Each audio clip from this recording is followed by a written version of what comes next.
إن الحمد لله نحمده ونستعينه ونستغفره ونعوذ بالله من شرور أنفسنا ومن سيئات أعمالنا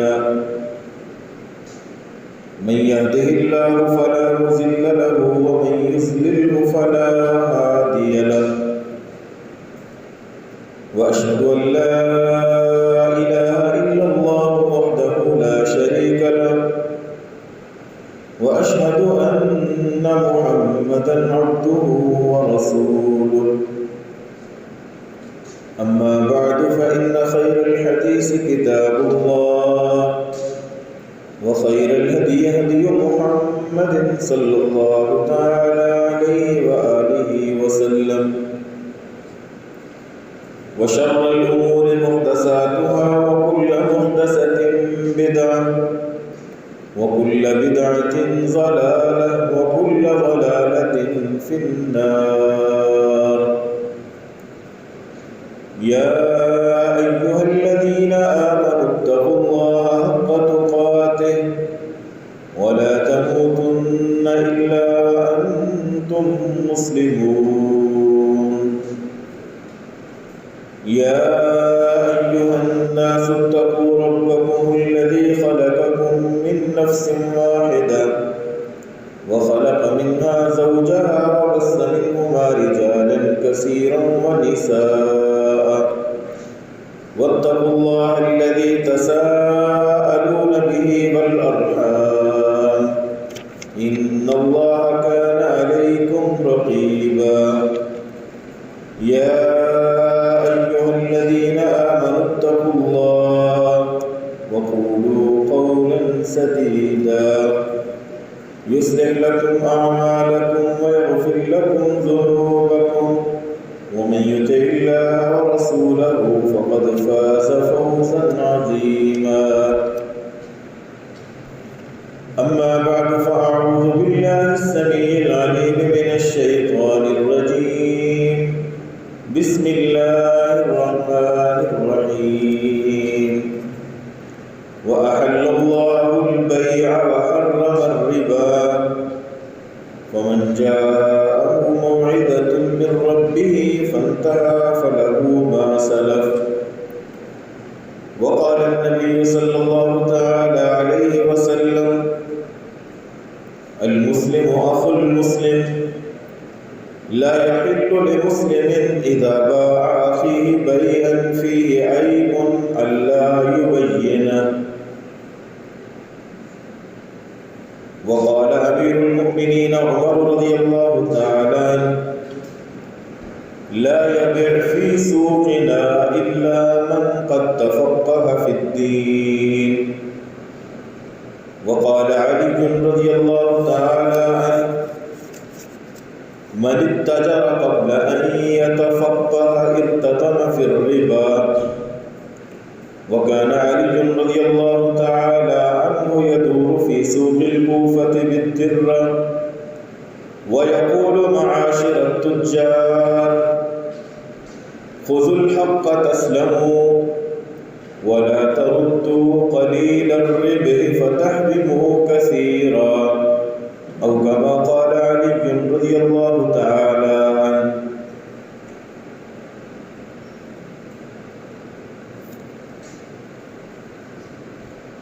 بہت بڑے محدث جن کا تذکرہ حدیث کی ہر کتاب کے اندر موجود ہے جنہیں ابو قلابہ رحمہ اللہ کہا جاتا ہے. ابو قلابہ رحمہ اللہ ایک دن مسجد میں داخل ہوئے تو ان کی نگاہ مسجد کے کونے میں بیٹھے ہوئے ایک آدمی کے اوپر پڑی. ابو قلابہ اس آدمی کے پاس پہنچے اور اس سے سوال کیا کہ اے اللہ کے بندے میں جب بھی دیکھتا ہوں تو یہاں بیٹھا ہوتا ہے، تیرا کسب کیا ہے؟ تیری آمدنی کا ذریعہ کیا ہے؟ اگر تو بھی انسان ہے، تیری بھی ضروریات ہیں، نفقات اخراجات تیرے بھی ہیں، تیرے وسائل آمدنی کیا ہیں؟ وہ آدمی آگے سے جواب دیتا ہے ہدای الناس، میں یہاں اللہ کی عبادت کرتا رہتا ہوں، آنے جانے والے لوگ مجھے ہدیے تحفے تحائف دے جاتے ہیں، ان سے گزر بسر ہو جاتی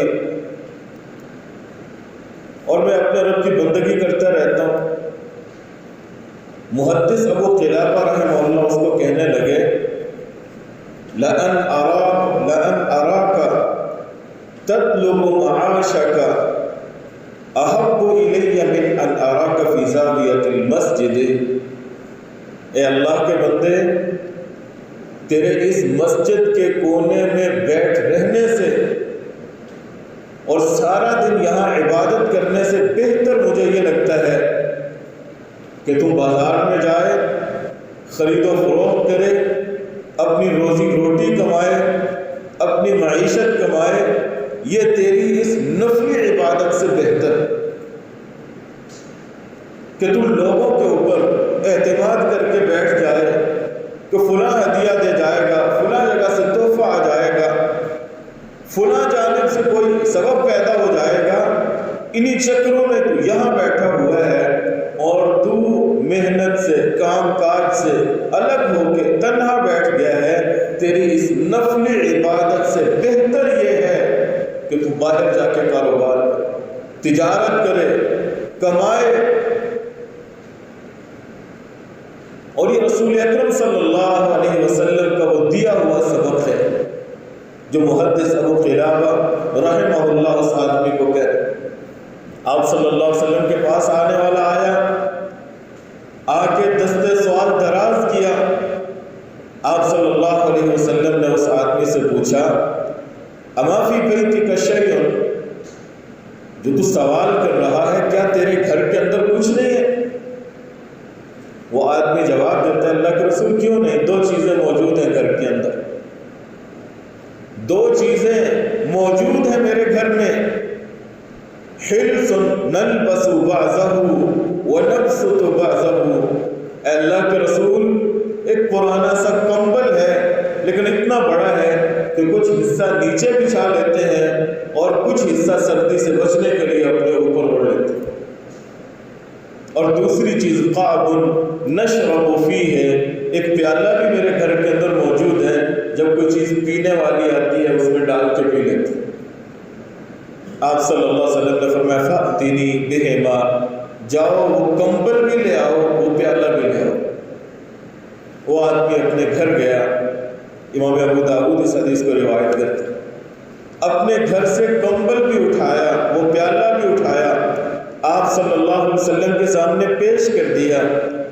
آپ نے اپنے ہاتھوں میں وہ دونوں چیزیں پکڑی ہوئی ہیں اور آپ کہہ رہے ہیں من یشتری ہذین، ان دونوں چیزوں کو کون خریدے گا؟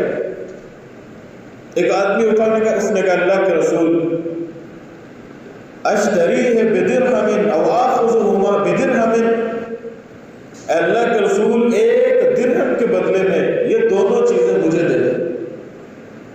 آپ صلی اللہ علیہ وسلم نے نہیں دی، بلکہ آپ نے فرمایا من یزید، اللہ کے بندوں کوئی اور جو ان دونوں چیزوں کا ریٹ اس سے بڑھ کے لگائے۔ ایک اور آدمی کھڑا ہوا، اس نے کہا اللہ کے رسول میں ایک کی بجائے دو دیتا ہوں، 2 درہموں کے عوض آپ مجھے فروخت کر دیں۔ آپ صلی اللہ علیہ وسلم نے وہ کمبل، وہ پیالہ اس آدمی کو دیا، وہ 2 دینار بلکہ 2 درہم اس آدمی سے لیے اور اس کمبل لانے والے کے ہاتھ میں رکھ دیے، اور آپ نے فرمایا 1 درہم کا کھانا لے آؤ، اپنے گھر دے آؤ، اور دوسرے درہم کی کلہاڑی لے کے میرے پاس آؤ۔ وہ آدمی گھر گیا، کھانا وہاں پہنچایا، دوسرے درہم کی کلہاڑی خرید کے رسول اللہ صلی اللہ علیہ وسلم کے پاس آ گیا۔ آپ صلی اللہ علیہ وسلم نے اپنے مبارک ہاتھوں سے اس کلہاڑی کے اندر دستہ لگا دیا، لکڑی فٹ کر دی، دستہ لگا دیا، اور آپ صلی اللہ علیہ وسلم وہ کلہاڑی اس کے ہاتھ میں تھماتے ہوئے کہتے ہیں لا ارینک 15 یوم، اے اللہ کے بندے 15 دن تک کے لیے مجھے نظر نہ ہو، جنگل میں جاؤ، لکڑیاں کاٹو، لے کے آؤ، بازار میں بیچو، اپنی ضروریات پورا کرو۔ 15 دن کے بعد سے ہفتہ گزر گیا، دوسرا ہفتہ گزر گیا، اللہ رب العزت نے کرم کیا، 15 دن کے بعد وہ آدمی رسول اللہ صلی اللہ علیہ وسلم کی خدمت میں پھر حاضر ہوتا ہے۔ اب اس کا حال ہی بدلا ہوا۔ رسول اللہ صلی اللہ علیہ وسلم اس آدمی کو دیکھنے کے بعد پھر کہتے ہیں ھذا خیر لک من ان تجیء المسألة، اے اللہ کے بندے یہ تیرے لیے اس حالت سے بہتر کہ تو اپنے ہاتھ سے روزی روٹی کمانے والا بن گیا۔ کہاں وہ وقت تھا لوگوں کے سامنے ہاتھ پھیلاتا تھا، آج اللہ تعالیٰ نے تجھے سوال سے، مانگنے سے بے نیاز کر دیا۔ کہاں تو اپنی عزت اور آبرو لے کے لوگوں کے در در پہ دھکے کھاتا تھا۔ آپ صلی اللہ علیہ وسلم فرماتے ہیں نقطۃ فی وجہک یوم القیامہ، وہ محض دنیا کا مانگنا ہی نہیں تھا، جتنے لوگوں سے تو مانگتا تھا اتنے نقطے تیرے چہرے کے اوپر لگتے جا رہے تھے۔ کل قیامت کے دن تو اللہ کی بارگاہ میں پیش ہوتا، جتنے دنیا میں تو نے لوگوں سے سوالات کیے تھے وہ سارے تیرے ماتھے کے اوپر جمع ہو چکے ہوتے۔ فرمایا ھذا خیر لک من ان تجیء المسألة، لوگوں سے مانگنے کی بجائے یہ تیرے لیے بہتر ہے کہ تو اپنے ہاتھ سے کوئی کام کاج کر، محنت مشقت کر کے کچھ کما لے، کاروبار کر لے، تجارت کر لے، ملازمت کر لے، کسی کے ہاں کوئی کام کر کے ان سے کوئی اجرت اور مزدوری لے لے، یہ بہتر ہے۔ تو حلال روزی محدث ابو خلافہ رحمہ اللہ کے اس قول کے مطابق حلال روزی کا معنی نفل عبادت سے بھی بہتر ہے۔ نفل عبادت سے بہتر ہے کہ انسان اپنے لیے، اپنے اہل و عیال کے لیے حلال روزی کے لیے، حلال کاروبار کے لیے نکلے، حلال تجارت کے لیے بازار میں بیٹھے، اور یہی حلال جب انسان کی زندگی میں آتا ہے تو انسان کا اندر بدلتا ہے، دینداری آتی ہے۔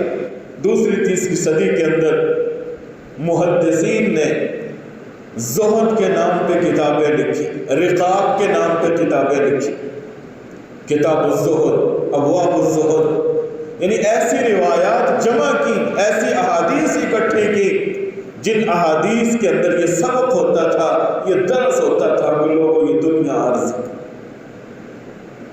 چند دنوں کے تم مہمان ہو، یہ دارالامتحان ہے، اصل اگلا جہان ہے۔ وہ احادیث ان کتابوں کے اندر درج کرتے جن کتابوں کے اندر دلوں کو نرم کرنے والی احادیث ذکر کرتے۔ امام ابو داؤد نے بھی کتاب الزہد لکھی، حضرت امام عبداللہ ابن مبارک رحمہ اللہ کی کتاب الزہد موجود ہے۔ کسی بندے نے آ کے امام محمد بن حسن الشیبانی رحمہ اللہ سے سوال کیا کہ دیکھو فلاں نے بھی زہد پہ کتاب لکھی، فلاں نے بھی زہد پہ کتاب لکھی، آپ نے نہیں لکھی، آپ نے اس موضوع اور اس فن پہ کتاب کیوں نہیں لکھی؟ حضرت امام محمد بن حسن الشیبانی اس آدمی کو جواب دینے لگے کہ میں نے بھی لکھی ہے کتاب، میں نے بھی لکھی ہے۔ وہ آدمی حیران ہو کے پوچھتا ہے آپ نے تو کتاب البیوع لکھی ہے، کاروبار کیسے کرنا، تجارت کیسے کرنی ہے، خرید و فروخت کے مسائل کیا ہیں، دکاندار اور گاہک، تجارتی آداب، ان مسائل کے اوپر آپ نے کتاب البیوع لکھی ہے اور آپ کہہ رہے ہیں میں نے کتاب الزہد لکھی ہے۔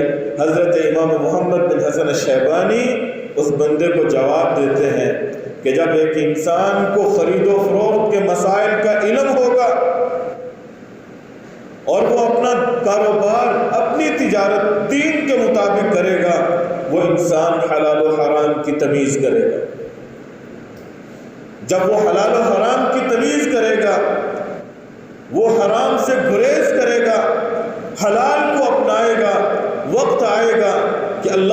العزت اس بندے کو جو حرام سے بچنے والا ہے ان چیزوں سے بھی بچنے کی توفیق دے گا جو مشتبہ کے زمرے میں آتے ہیں، جو حلال و حرام کے درمیان میں ہے، جہاں یہ حرام سے بچتا رہے گا وہی اللہ تعالیٰ اسے توفیق دیں گے یہ مشتبہ چیزوں سے بھی بچے۔ اور جب یہ انسان مشتبہ چیزوں سے بھی گریز کرنے لگ جائے گا تو یہ انسان زہد کے اور پارسائی کے اعلیٰ مرتبے کو حاصل کر لے گا۔ اب بتاؤ میں نے کتاب البیوع لکھ کے کتاب الزہد لکھی ہے؟ طلب العلم فریضۃ علی کل مسلم، ہم سمجھتے ہیں کہ محض عبادات کی تعلیم، ارکان اسلام کی تعلیم، اسی چیز کا نام علم ہے۔ نہیں، آپ حدیث کی کوئی سی کتاب اٹھا کے دیکھ لیں، محدثین ابواب التجارہ یا ابواب البیوع یا کتاب البیوع کے نام سے یہ سارے کاروباری معاملات کا تذکرہ کرتے ہیں۔ کون سا کاروبار حلال ہے، کون سا حرام ہے، کون سی تجارت جائز ہے، کون سی ناجائز ہے، آداب کیا ہے، مسائل کیا ہے، یہ علم ہے جس کو رسول اکرم صلی اللہ علیہ وسلم نے سیکھنے کا حکم دیا، آپ نے سکھایا، عملی طور پہ کر کے دکھایا۔ حتیٰ کہ امیر المؤمنین عمر فاروق رضی اللہ تعالیٰ عنہ کہا کرتے تھے، اور ان کا یہ فرمان امام ترمذی نے اپنے جامع میں نقل کیا ہے، لا یبیع فی سوقنا الا من قد تفقہ فی الدین، مدینے کے بازار کے اندر اپنا مال، اپنا سودا سلف لے کے وہی بندہ بیٹھے جس بندے کو کاروبار کرنے کا ڈھنگ آتا ہے شریعت کی روشنی میں، جو دین کی روشنی میں کاروبار کرنے کے معاملات و مسائل کو جانتا ہے، اس بندے کو حق ہے کہ وہ مدینے کے بازار کے اندر بیٹھے۔ جس کو کاروباری مسائل کا شریعت کی روشنی میں علم نہیں ہے اس کو کوئی حق نہیں ہے کہ وہ مدینے کے بازار میں بیٹھے۔ اور حضرت عمر رضی اللہ تعالی، حضرت علی رضی اللہ تعالیٰ عنہ کہا کرتے تھے، من اتجر قبل ان يتفقہ ارتقم فی الربا۔ امام قرطبی اپنی تفسیر کے اندر ذکر کرتے ہیں حضرت علی کا یہ فرمان، جو بندہ دین کی سمجھ بوجھ حاصل کیے بغیر بازار کے اندر جا کے بیٹھ جاتا ہے، کاروبار شروع کر لیتا ہے، تجارت شروع کر لیتا ہے، اور تجارتی معاملات دین کی شریعت کی نگاہ سے اس نے دیکھے ہی نہیں، ابواب التجارات اس نے پڑھی نہیں، خرید و فروخت کے معاملات کیا ہیں، مسائل کیا ہیں، اس نے آپ صلی اللہ علیہ وسلم کی سیرت سے اسے ڈھونڈا ہی نہیں۔ حضرت علی رضی اللہ تعالیٰ عنہ فرماتے ہیں، ارتقم فی الربا، وہ کاروبار کیا، تجارت، وہ سود کے دروازے میں داخل ہو جائے گا، اور جو بندہ سودی معاملات کے اندر پڑ گیا، مآل کار تباہی اس انسان کا مقدر، بڑے بڑے کاروبار تباہ و برباد ہو جاتے ہیں۔ یہی ہمارے ایک ساتھی آیا کرتے تھے، ایک دن انہوں نے مجھے بیان کیا، بڑا کاروبار تھا لیکن جس دن سے سود کے دروازے میں داخل ہو گئے ہماری کمپنی برباد ہو گئی، حشر نشر ہو گیا کاروبار کا، فلاح ہو گیا کاروبار، سب کچھ تباہ ہو گیا۔ حضرت علی رضی اللہ تعالیٰ عنہ بھی یہی بات کہتے ہیں، من اتجر قبل ان يتفقہ، وہ بندہ جو کاروبار کے معاملات اور مسائل کو رسول اکرم صلی اللہ علیہ وسلم کی سیرت سے نہیں سمجھتا، نہیں جانتا، وہ آدمی سود میں داخل ہو جائے گا اور ان قریب اس کی تجارت کاروبار فنا ہو۔ تو میرے بھائیوں، دین اسلام ہر میدان کے اندر ہماری رہنمائی کرتا ہے۔ رزق، روزی روٹی کمانا، معیشت حاصل کرنا، یہ انسان کے لیے انتہائی ضروری ہے، لیکن وہیں یہ بھی ضروری ہے کہ انسان حلال اور طیب اور پاکیزہ چیز کمائے اور اسی کے ساتھ گزر بسر کرے۔ اس حوالے سے چند چیزیں میں نے پیش کی تھی، دو چار چیزیں آج کہ اس مجلس میں بھی ذکر کرنے کی کوشش کروں گا تاکہ ہم احسن انداز سے اپنی روزی حاصل کر کے زندگی کے یہ چند دن گزارنے کے بعد اللہ کے ہاں سرخرو ہو سکے۔ تو حلال و حرام کی تمیز کاروبار کے باب میں بھی انتہائی اہم شرط ہے۔ اگر کاروبار کے اندر بھی حلت و حرمت اس کو بالائے طاق رکھ کے کوئی بندہ کاروبار کرتا ہے کہ حلال بھی بیچ رہا ہے، حرام بھی بیچ رہا ہے، تو اس انسان کا کاروبار بھی اللہ رب العزت کے ہاں مقبول ہے. اس انسان کی آمدنی بھی حلال کی نہیں حرام کی ہو جاتی. اسی طرح رسول اکرم صلی اللہ علیہ وسلم نے اس چیز کو بھی بیان کیا کہ کوئی بندہ اپنے مال کے عیب کو چھپائے نہیں بلکہ اس کے عیوب جو اس کے اندر ہے واضح کر کے اپنے بھائی کو بتا دے. آپ صلی اللہ علیہ وسلم نے فرمایا المسلم واخو المسلم، مسلمان کا بھائی ہے. یہ اخوت ایمانی بھائی چارہ ہر مسلمان کو حاصل ہے، چاہے اس کی زبان اور ہے، اس کا ملک وطن اور ہے، رنگ نسل اور ہے، لیکن اخوت ایمانیہ تمام مسلمانوں کے مابین موجود ہے. تمام مسلمان آپس میں بھائی ہیں. فرمایا اذا باء اخیہ بیعا فیہ عیب الا یبینہ، کسی مسلمان آدمی کے لیے حلال نہیں ہے کہ وہ اپنے بھائی کو وہ سودا فروخت کرے جس کے اندر عیب ہو اور اس عیب کو بیان نہ کرے. سودا بیچنے سے پہلے اپنے بھائی کو اس عیب کا تذکرہ کرے، اس کے اندر یہ ہے، یہ خرابی ہے. اگر اس کو قبول ہے ٹھیک ہے، اگر اسے پسند نہیں ہے چھوڑ دے گا، اللہ اور بھیج دے گا، لیکن کم از کم آپ کا بازار میں بھرم تو رہے گا نا. یہ بندہ اپنی چیز کے عیوب کو بیان کرتا ہے، جو کھرا کھوٹا جو کچھ ہوتا ہے واضح کر کے دکھا دیتا ہے کہ یہ چیز یوں ہے اور یہ یوں.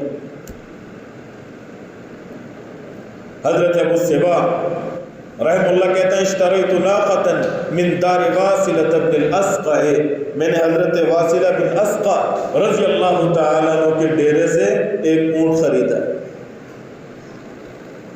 میں نے وہ اونٹ خریدا، باہر نکلا، کچھ ہی دور گیا تو وہاں مجھے ایک آدمی دکھائی دیا جو بڑی تیزی سے میری طرف آ رہا تھا، اور اس نے آتے مجھ سے سوال کیا یا عبداللہ اشتریت، اے اللہ کے بندے یہ اونٹ خرید کے لا رہے ہو؟ میں نے کہا جی ہاں. وہ بزرگ مجھے کہنے لگے هل بین لک ما فیہا، کیا اس اونٹ کی ساری خصوصیات سارے اس کے معاملات تجھے بتائے گئے ہیں یا نہیں؟ هل بین لک ما فیہا، اس اونٹ میں جو عیب تھا جو نقص تھا کیا وہ جہاں سے تم خرید کے لا رہے ہو اس نے ذکر کیا تھا یا نہیں؟ ابو سبا کہتے ہیں میں نے کہا اس میں کون سا عیب ہے؟ انہا لسمینۃ ظاہرۃ الصحۃ، بظاہر تندرست ہے، موٹا تازہ ہے، کوئی عیب اس کے اندر نہیں. وہ بزرگ آگے سے پھر سوال کرتے ہیں اردت بہا سفرا او اردت بہا لحما، اس اونٹ کو لے کے جا رہے ہو آخر خریدنے کا مقصد کیا ہے؟ اسے ذبح کرنا چاہتے ہو یا اس اونٹ کو سفر کے لیے تم نے لیا ہے؟ ابو سبا کہتے ہیں میں نے کہا بل اردت بہا سفرا، بلکہ میں نے تو حج کا سفر کرنے کے لیے یہ اونٹ خریدا ہے. وہ بزرگ مجھے کہنے لگے فَإِنَّ بِخُفِّهَا نَقَبًا، اے اللہ کے بندے جس اونٹ کو تم لے کے جا رہے ہو اس کے پاؤں کے اندر سوراخ ہے، زیادہ سفر نہیں کر پاتا. ابو سبا کہتے ہیں میں نے کہا اللہ کے بندے کیا تو میرا سودا خراب کرنا چاہتا ہے؟ آخر مقصد کیا ہے تیرا؟ اسے نہیں پتا تھا کہ جہاں سے یہ جانور یہ اونٹ خرید کے لا رہا ہوں وہ ڈیرا اسی کا تھا، اس ڈیرے کا مالک یہ انسان ہے. وہ بزرگ کہنے لگے اللہ کے بندے مجھے تیرا سودا خراب کرنے کی کوئی ضرورت نہیں، بلکہ جو اس کے اندر عیب تھا وہ عیب اور نقص میں نے تیرے سامنے رکھا ہے. اب بتا اگر تو اس عیب کے باوجود اس کو لینا چاہتا ہے تو ٹھیک ہے، اور اگر تو اس کو واپس کرنا چاہتا ہے تو میرے ساتھ آؤ میرے ڈیرے کے.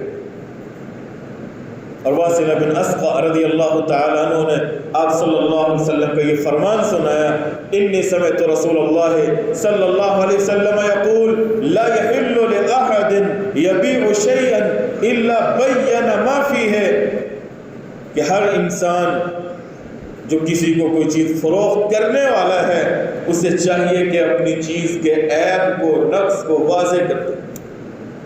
لا یحل، کسی بندے کے لیے حلال نہیں ہے کہ وہ اپنی معیوب چیز کسی دوسرے بندے کو عیب بیان کیے ہوئے فروخت کر دے۔ میں نے اس بنا پہ یہ ساری بات تجھے کہی ہے، یہ اونٹ اس قابل نہیں ہے کہ تم اس کے اوپر مکہ جا سکو، اتنا لمبا سفر کر سکو۔ سیدہ عائشہ رضی اللہ تعالیٰ عنہ کہتے ہیں ان رجلا ابتاع غلاما، ایک آدمی نے غلام خریدا، فاستغلہ، 2-4 دن اس سے کام بھی کروایا، ثم وجد او رأى به عیبا، پھر اس کے اندر انہیں کوئی عیب دکھائی دیا کہ یہ غلام تو درست نہیں، فردہ، سیدہ عائشہ رضی اللہ تعالیٰ عنہ کہتی ہیں اس نے مالک کو واپس لوٹا دیا۔ اگر عیب والی چیز آپ فروخت کر دیتے ہیں، پہلے تو آپ نے اس کے ساتھ دھوکہ کیا، فراڈ کیا، آپ کو واضح کرنا چاہیے تھا، لیکن اگر نہیں ہو سکا یا آپ کی عدم موجودگی میں وہ چیز بیچ دی گئی تو آپ کی ذمہ داری ہے کہ اگر وہ واپس لے کے آ جاتا ہے اس چیز کو واپس کر۔ سیدہ عائشہ رضی اللہ تعالیٰ نے کہتے ہیں وہ غلام اس مالک کے، پرانے مالک کے پاس واپس لایا گیا، یہ تمہارا غلام، واپس لو اسے، اس کے اندر تو یہ نقص اور یہ عیب ہے۔ فردہ بالعیب، اس عیب کی بنا پہ آپ صلی اللہ علیہ وسلم نے اسے فسخ بیع کا حق دیا۔ جو بیع منعقد ہو چکی تھی، تجارت ہو چکی تھی، آپ نے پھر حق دیا کہ وہ بندہ اس چیز کو واپس کر سکتا ہے جس کے اندر کوئی عیب نکل آئے۔ اس آدمی نے کہا اللہ کے رسول، یہ اس کے پاس 4-5 دن رہا ہے، یہ اس سے محنت مزدوری کرواتا رہا ہے، آپ اسے کہیں جتنی اس سے محنت مزدوری کرائی ہے وہ تو مجھے واپس کر دے، میرا غلام واپس کر رہا ہے، تو اس کو چاہیے کہ جو اس سے محنت کروائی تھی وہ بھی جتنے پیسے بنتے ہیں وہ مجھے واپس کرے۔ رسول اللہ صلی اللہ علیہ وسلم نے اصول بیان کیا، فرمایا الغلۃ بالزمان، آج تجھے اپنا غلہ یاد آ گیا، اجرت یاد آ گئی، لیکن اگر انہی 2-3 دنوں کے اندر یہ غلام مر جاتا تو تیرا غلام مرتا یا اس کا مرتا؟ میں تجھے کچھ نہیں ملے گا، یہی تیرا غلام واپس ملے گا۔ 2-4 دن اس کے پاس ٹھہرا تھا تو وہ ضامن تھا، اگر وہ مر جاتا تو اس کا غلام مرتا۔ 2-4 دن کے اندر اس نے اگر اس سے اجرت دی ہے، مزدوری کروائی ہے تو وہ اسی کی ہے، تجھے اس سے کچھ نہیں ملے گا۔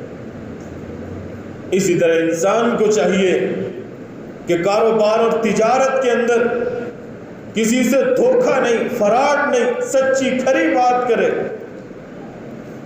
رسول اکرم صلی اللہ علیہ وسلم کا وہ واقعہ سبھی جانتے ہیں، آپ بازار کے اندر گئے تھے اور غلے والے کے پاس سے گزرے تھے، تو آپ صلی اللہ علیہ وسلم نے جب ہاتھ داخل کیا اوپر اور نیچے، اور آپ صلی اللہ علیہ وسلم نے فرمایا اللہ کے بندے یہ تو نے کیا کیا؟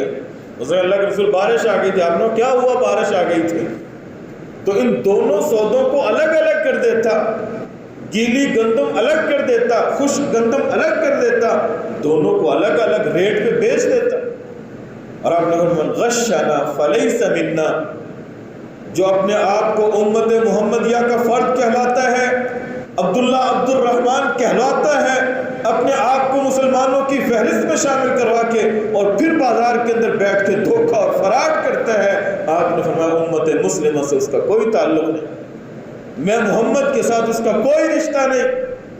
کہ جو لوگوں سے دھوکہ کرتا ہے، لوگوں کے ساتھ فراڈ کرتا ہے، اپنی معیوب اور عیب والی چیزیں لوگوں کے ہاں بلا بتائے فروخت کر دیتے۔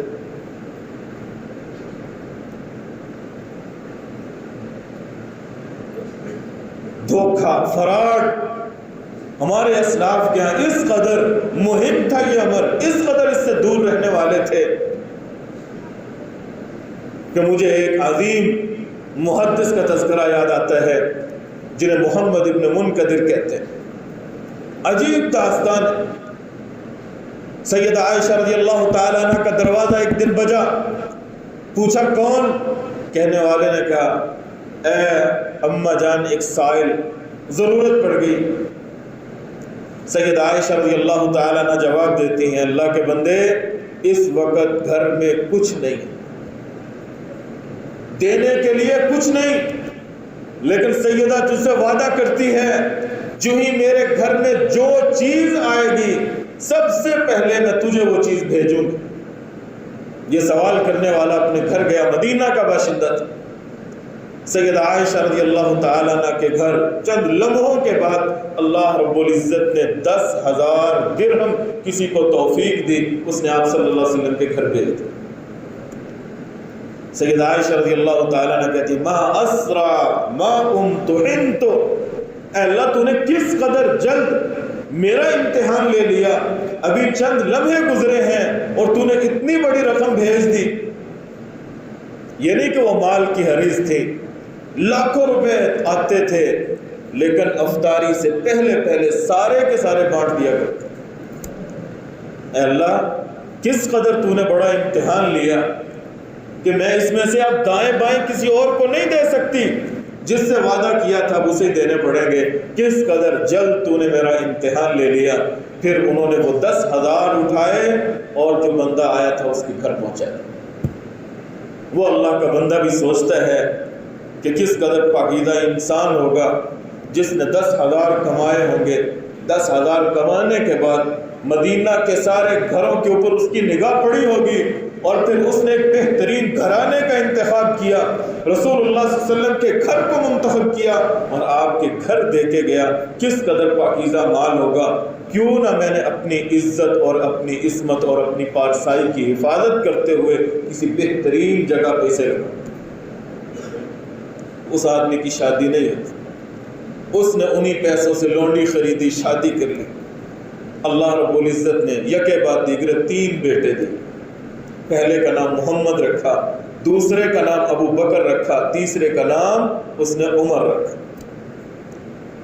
محدثین لکھتے ہیں ان کے احوال کے اندر، ان کی سیرت کے اندر، کہ اگر پوچھا جائے محمد افضل ہے یا ابو بکر افضل ہے یا عمر افضل ہے، ہر بھائی دوسرے بھائی سے بڑھ کے نیک تھا۔ کسی کے بارے میں یہ نہیں کہا جا سکتا تھا کہ فلاں فلاں سے بڑھ کے، اتنے نیک اور پاکیزہ انسان تھے تینوں بھائی۔ انہی میں محمد بن منقدر ہیں۔ محمد کہتے ہیں کہ ایک رات میرا بھائی عمر مصلی بچھا کے ساری رات اللہ کی بندگی کرتا رہا، ساری رات قیام کیا، اور اس کے مقابلے میں دوسری جانب میں تھا، اغمز قدم امی، ساری رات گزر گئی میں اپنی ماں کے قدم دباتا رہا۔ کتنے نیک انسان، ایک ساری رات اللہ کی عبادت میں مگن ہے اور دوسرا ساری رات اپنی ماں کی خدمت کر رہا ہے۔ پھر محمد کہنے لگے اگر کوئی مجھے کہے یا میرا بھائی عمر ہی میرے پاس آ کے کہے محمد اپنی رات کا اجر مجھے دے دو، میری ساری رات کی عبادت کا اجر تم لے لو، محمد کہتے ہیں میں اپنی ماں کے قدم دبانے کا اجر کبھی بھی اسے نہیں دوں۔ یہ محمد بن منقدر، جہاں ماں کی خدمت کرنے والے، اللہ کی بندگی کرنے والے، وہی بازار کے اندر بھی بیٹھنے والے اور تجارت کرنے والے۔ ایک دن دکان سے غائب تھے، گاہک آیا، سودا لینے والا آیا اور اس نے ان کی دکان سے کپڑے خریدے۔ کپڑے خریدنے کے بعد وہ وہاں سے نکلا۔ محمد بن منقدر واپس دکان پہ پہنچے تو پتہ چلا کہ وہ سوٹ جو 5 درہم کا تھا، نوکر نے اور غلام نے وہی سوٹ 10 درہم میں بیچ دیا۔ 5 درہموں والا سوٹ 10 درہم کے اندر۔ آج ہمارے جیسا کوئی ہوتا تھپکی دیتا زبردست، اس کو نوازتا، انعام دیتا، لیکن محمد بن منقدر جو ہی سنتے ہیں کہ 5 کا سوٹ 10 میں دے دیا ہے، بازار کے اندر نکل جاتے ہیں، کبھی اس راستے پہ، کبھی اس راستے پہ، کبھی اس گلی، کبھی اس چوک کے اندر۔ سارا دن گزر گیا، سورج غروب ہونے کے قریب تھا، انہیں وہ بدوی اور عرابی ملا جس بدوی نے ان کی دکان سے سوٹ خریدا تھا، اور اسے کہنے لگے اللہ کے بندے میرے غلام نے تجھ سے غلط بیانی کی ہے، تجھ سے زیادہ پیسے لے لیے ہیں، یہ اتنے کا سوٹ نہیں۔ وہ بدوی اور عرابی کہتا ہے اے اللہ کے بندے میں نے اپنی پسند سے یہ سوٹ لیا ہے، ہمارے ہاں تو اس سے بھی مہنگا ملتا ہے، انا ارتضیھا، مجھے یہ سوٹ اتنے میں پسند ہے اور میں نے اپنی پسند کے تحت لے لیے، کوئی پریشانی کا معاملہ نہیں۔ حضرت محمد ابن منکدر رحمہ اللہ کہتے ہیں اللہ کے بندے تو نے تو اس کو پسند کر لیا، لیکن محمد اس بات کو پسند نہیں کرتا، محمد اس بات کو پسند نہیں کرتا کہ 5 کی چیز 10 کی دے دی جائے۔ اگر تم چاہتے ہو کہ یہ سوٹ تمہارے پاس رہے، میرے ساتھ دکان پہ چلو، اپنے 5 واپس لے لو، یا پھر 5 کا اور سوٹ لے لو، یا پھر یہ سوٹ واپس کر کے اپنے 5 وہ بھی لے لو۔ مجھے ایسا سودا منظور نہیں ہے کہ جس کے اندر کسی مسلمان کو دھوکہ دیا جائے۔ ساری زندگی کی محنتیں آخر کس کام کی؟ چند ٹکوں کے عوض بندہ اپنے ایمان کو، اپنی عبادات کو ہی کھو بیٹھے۔ یہ یونس ابن عبید رحمہ اللہ ہیں۔ یونس ابن عبید نماز کے لیے مسجد میں آئے، اپنی دکان پہ اپنے بھتیجے کو بٹھا دیا، بھتیجے نے بھی اسی طرح کا کام کیا، 200 کا سوٹ 400 میں بیچ دیا۔ یونس ابن عبید واپس آئے، معلوم ہوا کہ یوں ہوا ہے، فوری طور پہ اس بندے کی تلاش میں کھڑے ہوئے۔ جب وہ بندہ ملا، یونس ابن عبید اسے کہتے ہیں اللہ کے بندے یہ سوٹ 400 کا نہیں ہے، 200 کا ہے۔ وہ آدمی آگے سے کہتا ہے میں اس پہ راضی ہوں۔ یونس بن عبید رحمہ اللہ کہتے ہیں تو راضی ہوگا، میں راضی نہیں ہوں۔ انصرف فإن النصح فی الدین خیر من الدنیا بما فیہا، اپنے مسلمان بھائی کے ساتھ خیر خواہی کرنا ساری دنیا کے مل جانے سے بہتر۔ مسلمان کہ دوسرے مسلمان کے جو حقوق ہیں ان میں سے ایک حق آپ نے یہ بھی فرمایا وَالنُّصْحُ لِكُلِّ مُسْلِمٍ، ہر مسلمان کے ساتھ خیر خواہی کرنا۔ وَإِذَا اسْتَنصَحَكَ فَانصَحْهُ، وہ تجھ سے خیر طلب کرتا ہے، بھلائی مانگتا ہے، اس بندے کو بھلائی سے نوازو۔ وہ تمہیں امین سمجھ کے تمہاری دکان پہ چڑھا تھا، اس کے ساتھ دھوکہ نہ کرو۔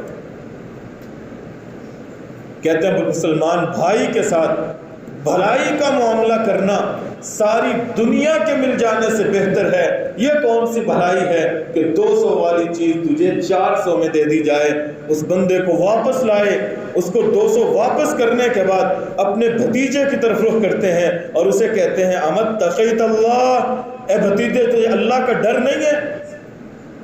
تربح مثل الثمن، کہ تو ڈبل قیمت لے رہا ہے۔ اللہ کا خوف کرو، اللہ سے ڈرو۔ یہ لوگوں کے ساتھ کیا کر رہے ہیں؟ تو معاملات کرتے ہوئے، تجارت کرتے ہوئے، کاروبار کرتے ہوئے ضروری ہے کہ آپ اپنے مسلمان بھائی کے ساتھ ہمدردی والا رویہ رکھیں، خیر خواہی سوچیں، اس کے لیے اچھی بات سوچیں، اچھا معاملہ کریں اس کے ساتھ۔ حضرت جریر ابن عبداللہ رضی اللہ تعالیٰ عنہ والا واقعہ بھی آپ کے ذہن میں ہوگا کہ جب انہوں نے اپنے غلام کو بھیجا تھا وہ گھوڑا خریدنے کے لیے، انہوں نے ایک عرابی سے سودا طے کر لیا 300 درہموں۔ 300 درہموں میں گھوڑا طے کرنے کے بعد حضرت جریر کے پاس وہ غلام لے کے آ گیا کہ اس عرابی کو قیمت ادا کر دیں۔ حضرت جریر گھوڑے کو دیکھ رہے ہیں، اس عرابی کو دیکھ رہے ہیں، اور اس بندے کو کہتے ہیں اللہ کے بندے فرسک خیر من 300 درہم، میرا غلام جو 300 میں طے کر کے یہ گھوڑا لے آئے یہ 300 کا نہیں ہے، اس سے بہتر۔ وہ بدوی کہتے ہیں آپ 300 کی بجائے 400 دے دیں، 500 دے دیں، 600 دے دیں۔ حضرت جریر پھر کہتے ہیں فارسک خیر من 400 درہم من 500 درہم من 700 درہم، اے اللہ کے بندے تیرا گھوڑا 700 درہموں سے بھی بہتر ہے۔ حتیٰ کہ امام طبرانی نے ذکر کیا ہے جریر بن عبداللہ البجلی رضی اللہ تعالیٰ عنہ نے وہی گھوڑا جو 300 میں طے ہو چکا تھا وَالنُّصْحِ لِكُلِّ مُسْلِمٍ کے تحت وہی گھوڑا 800 درہموں میں خریدا۔ کہاں ہم ہیں کہ مجبور آدمی کی مجبوری سے ناجائز فائدہ اٹھاتے ہیں، کوڑیوں کے مول اس کی چیز لے لیتے ہیں کہ وہ مجبور ہے۔ حضرت جریر نے 500 آخر کس چیز کے دیے کہ میں نے رسول اللہ صلی اللہ علیہ وسلم کے ہاتھ پہ ہاتھ رکھ کے بیعت کی تھی، علی اقام الصلاۃ و ایتاء الزکاۃ والنصح لکل مسلم، جہاں میں اللہ کی بندگی کروں گا، زکوٰۃ ادا کروں گا، وہیں پہ میں ہر مسلمان آدمی کے ساتھ خیر خواہی کروں گا۔ یہ اسی خیر خواہی کا نتیجہ ہے۔ 500 جاتے ہیں تو جائیں، رسول اللہ صلی اللہ علیہ وسلم کے ساتھ جو عہد کیا تھا وہ تو پورا ہونا چاہیے۔ انسان اپنی دکان، کاروبار، تجارت کے اوپر بیٹھے ہوئے لوگوں کے ساتھ نرمی کا رویہ اختیار کرتا ہے، آسانی کا معاملہ کرتا ہے۔ رسول اللہ صلی اللہ علیہ وسلم نے فرمایا اللہ ان لوگوں کے ساتھ بھی آسانی کا معاملہ کرے۔ آپ صلی اللہ علیہ وسلم نے فرمایا رحم اللہ سمحا، اللہ رب العزت اس انسان کے اوپر رحم کرے، سمحن اذا باع، کوئی چیز فروخت کرتا ہے بڑی نرمی کے ساتھ، بڑی سہولت کے ساتھ، بڑی آسانی کے ساتھ، اگلے بندے کو دیکھ لیتا ہے کمزور ہے اور ریٹ کم کر دیتا ہے، وہ دیر سے دے گا تو وہ اس کو اور مہلت دے دیتا ہے۔ سمحن اذا باع سمحن اذا اشترى سمحن اذا اقتضى، جب سودا خریدتا ہے تب بھی نرمی کا معاملہ کرتا ہے، کسی کو ادھار دے دیتا ہے، واپسی کا مطالبہ کرتا ہے تب بھی اس کے ساتھ آسانی کا معاملہ کرتا ہے۔ رحم اللہ، آپ نے فرمایا اللہ اس بندے کے اوپر رحم کرے۔ دوسری حدیث میں آتا ہے آپ صلی اللہ علیہ وسلم نے فرمایا من انذر معسرا او وضع له اذل اللہ فی عرشہ، جو بندہ اپنے کسی مسلمان بھائی کے لیے آسانی کرتا ہے یا اس کو کمزور دیکھتے ہوئے کچھ معاف کر دیتا ہے، کل قیامت کے دن جب کوئی سایہ نہیں ہوگا سوائے اللہ عز و جل کے عرش کے سائے کے، اللہ اس عرش تلے اس آدمی کو بھی سایہ نصیب کرے۔ ایک اور روایت میں آتا ہے حضرت حذیفہ رضی اللہ تعالیٰ عنہ بیان کرتے ہیں، صحیح بخاری کی روایت ہے، تلقت الملائکۃ روح رجل منکم، کہ تم میں سے پہلے ایک آدمی تھا جو فوت ہوا، فرشتے اس کے پاس آئے اور آ کے اس سے سوال کرتے ہیں اعملت من الخیر شیئا، زندگی گزار کے آئے ہو 60 70 100 سالہ، کیا زندگی کے اندر کوئی ایک نیک عمل؟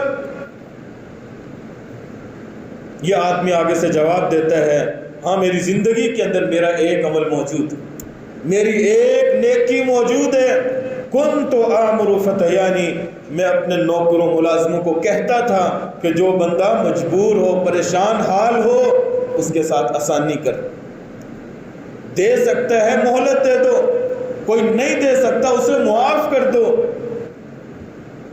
رسول اللہ صلی اللہ علیہ وسلم نے فرمایا تجاوزوا عنہ لعل اللہ تجاوز عنا، کہ وہ بندہ کہا کرتا تھا کہ جب کوئی مجبور، لاچار، بے بس آ جائے کہ چلو اس سے چشم پوشی کر لو، اسے معاف کر دو، اس کا کچھ قرض چھوڑ دو، اور ساتھ ہی یہ بات کہتا تھا لعل اللہ تجاوز عنا، ہو سکتا ہے آج دنیا کے اندر اس کو معاف کرنے کی وجہ سے کل قیامت کے دن اللہ معاف کر دے۔ آپ صلی اللہ علیہ وسلم فرماتے ہیں جب فرشتے ملے، اس نے اپنا یہ عمل بتایا، فتجاوز اللہ عنہ، اللہ رب العزت نے اسے معاف کر دیا۔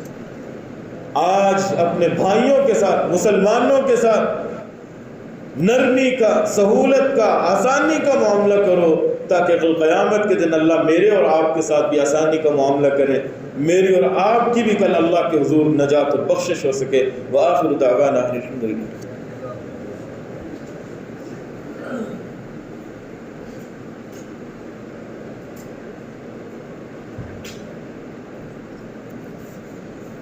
إن الحمد لله نحمده ونستعينه ونستغفره ونعوذ بالله من شرور أنفسنا ومن سيئات أعمالنا، من يهده الله فلا مضل له ومن يضلل فلا هادي له، وأشهد أن لا إله إلا الله وحده لا شريك له، وأشهد أن محمدا عبده ورسوله، أما بعد فإن خير الحديث كتاب الله، وخير الهدي هدي محمد صلى الله تعالى عليه وسلم، وشر الأمور محدثاتها وكل محدثة بدعة وكل بدعة ضلالة وكل ضلالة في النار۔ اللهم انصر الإسلام والمسلمين، اللهم أعز الإسلام والمسلمين، اللهم اشف مرضانا ومرضى المسلمين، اللهم اقض حاجاتنا وحاجات المسلمين، اللهم اغفر للمؤمنين في كل مكان، اللهم انصر المسلمين في كل مكان، اللهم أعز الإسلام والمسلمين في كل مكان. ربنا اغفر لنا ولإخواننا الذين سبقونا بالإيمان ولا تجعل في قلوبنا غلا للذين آمنوا ربنا إنك رؤوف رحيم. رب ارحمهما كما ربياني صغيرا، رب اجعلني مقيم الصلاة ومن ذريتي، ربنا وتقبل دعاء، ربنا اغفر لي ولوالدي وللمؤمنين يوم يقوم الحساب. سبحان ربك